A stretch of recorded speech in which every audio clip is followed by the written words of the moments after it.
Hi guys, and welcome to How's It Rate. Today we're going to be making German potato pancakes, one of my favorites. And I'm going to be using my Omega juicer to do the job. It's just another use for the juicer. Now this recipe could probably be done with a centrifugal juicer. I don't know, I haven't tried it with that. I'm sure it can be done by using the traditional methods of grating the potato and onion. But this juicer is going to help us along in the process. So whether you have a juicer or not, stay tuned. So let's get started. The first thing we're going to need is 1 teaspoon of salt, 2 tablespoons of white flour, can be all-purpose, 1/2 teaspoon of black pepper freshly ground, 2 eggs, and notice the serial number and date of manufacture,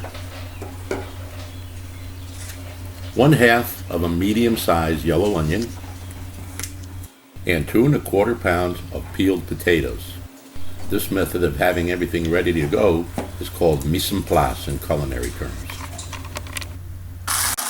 At this point in the process, I've cut the potatoes up so that they'll fit through the chute in the vegetable juicer, and I've also done the same thing to the onions. You can see I'm feeding them through, and the dry pulp is coming out one end, and the juice is going into the cut below. We're not going to be using the juice, but we are going to be using the starch that settles to the bottom. Finished running our potatoes through the juicer, and as you can see, we have a ton of juice left here.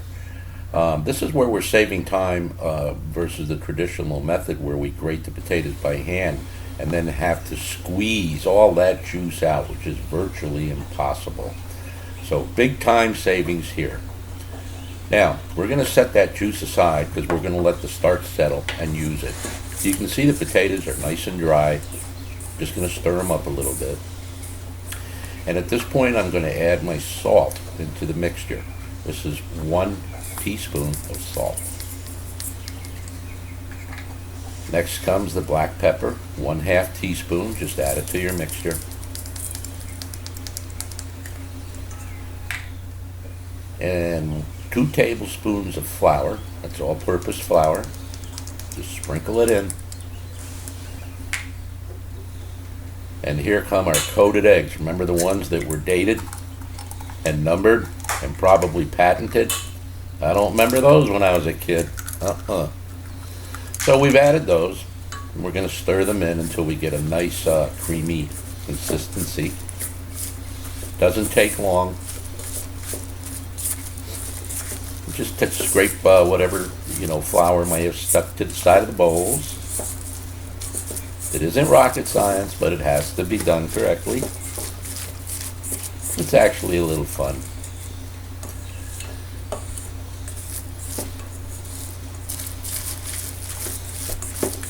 There I go, almost done. Looks like mashed potatoes, but they're not cooked. Now I'm going to take that juice that we set aside and I'm going to pour it away. I'm probably going to drink it. Add a little carrot juice to it, nice and healthy. Oh yeah, I don't waste much around here, let me tell you, especially with the price of food. So gently pour that out, and there you have it. There's some potato starch all over the bottom of that little bowl. Good stuff. We need that for our recipe. We're not going to throw that out. So with a little patience, just going to scrape the bottom of the little bowl there and get as much of that potato starch out of there as I can. Who knew you could get that much starch out of a potato? Who knew you could get that much juice out of a potato? Actually 2 1/4 pounds of potatoes. So you can see the starch is very gummy. One would expect that, I suppose. And I'm trying to get every little bit out of there. So that's done. Gonna mix it in. Oh yeah. Cooking takes a little time, a little patience. It actually smells pretty good right now. That's the nice thing about cooking. You get to smell things, you get to taste things. Always a lot of fun. We're pretty much done mixing here. All that remains is to bring them over to the stove and start frying. Add a little vegetable oil to my non-stick pan, just enough to cover the bottom. Don't want to overdo it. Ooh, something's wrong. I think my stove is off level. I noticed the oil going to the back of the pan. That's not good. Could cause some problems. I wonder what happened. Maybe the ground is breaking away from underneath the home. I don't know, but I gotta fix that. Stove's been heating and I'm just testing it to see if it's up to temperature. As you can see, when I sprinkle a little water in there, it just sizzled right away. So, now that our pan and oil are up to temp, we're going to add probably a little less than 1/4 of a cup of our potato mixture to the pan. And I think I can squeeze maybe 3 in there, especially since my pan isn't level. Definitely got to take care of that. There we go. Got 3 of those little puppies in there. Just going to flatten them out a little bit.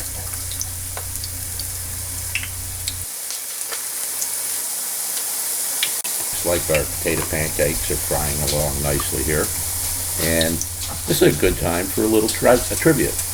Now in cooking, there's different types of heat. There's a dry heat, like in an oven. There's a moist heat, like when steaming. There's a wet heat, like when boiling, and there's also direct heat, like when in grilling. Now, what type of heat would you say frying is? You've got a couple of seconds to think about it.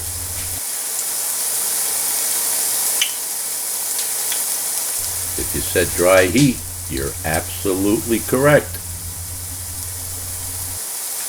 I know I'm going to get a million emails when this video goes viral telling me that that's not correct. But I wouldn't lie to you, it is correct. Look it up. It's been about 7 minutes now and our potato pancakes are frying up nicely. And I just can't resist moving that pan. I don't know what it is. I'm sure there's a lot more of you guys out there that do the same thing. But it's time to play peekaboo. Yeah, we're going to take a look at the bottom of those pancakes and see if it's time to flip. Not quite yet. Well, it's been a few minutes since we peeked, and it's time to flip. Kind of easy, but you're going to need a spatula and probably a spoon to help you. And you can see that the color is just absolutely beautiful, golden brown. And this last one here that's going to flip, cooked evenly, even though it was not in the grease all the way because of the unlevel pan or stove or whatever the problem is. So we'll let those go now and cook the other side. And I can't resist moving that pan. Just something about it.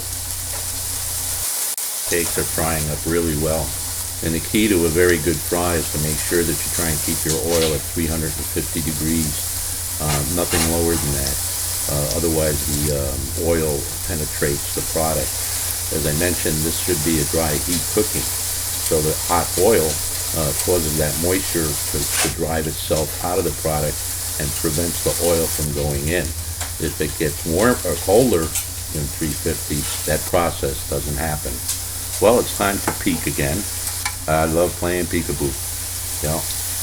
And there's something about that peekaboo because you're always excited to see it done. But patience is the key. Patience is always the key in cooking, especially in baking, but cooking too. Can't resist moving those things around. I guess somebody should take that spatula right out of my hand. Time to play peekaboo again. Everything looks nice under there. Not quite ready to come out. Well, after many games of peekaboo, our potato pancakes are brown on the bottom and they're ready to put on our plate with our paper towel for draining.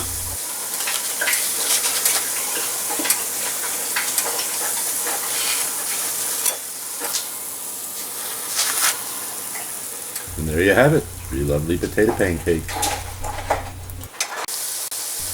Well, we have our second batch in, and you notice a little tiny floater over there over towards the left. I wonder what's going to happen to that. Well, we'll have to wait and see. Meantime, we'll flip this potato over after playing numerous peekaboos. You can see that it was done. And we're going to grab this other one here.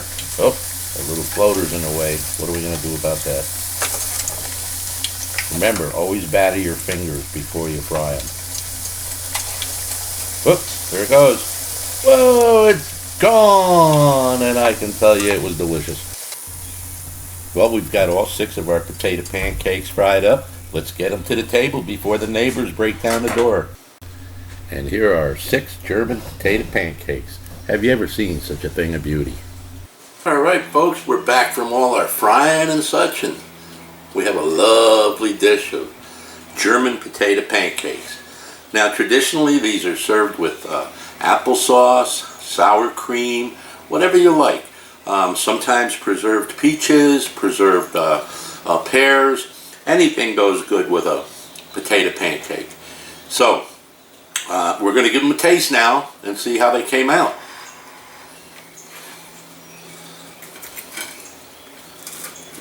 Nice and crunchy on the outside. Nicely done on the inside.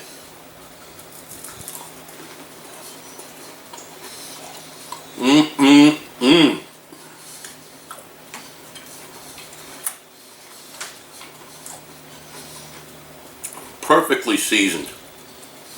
Absolutely delicious. Not greasy at all. Cooked all the way through with a phenomenal crunch on the outside. How do I rate it? I rate it a 5. Again, you can make this without the juicer, but you saw how nicely the pulp came out. It was very dry. I didn't have to go through all the other steps. Very, very simple with the Omega juicer.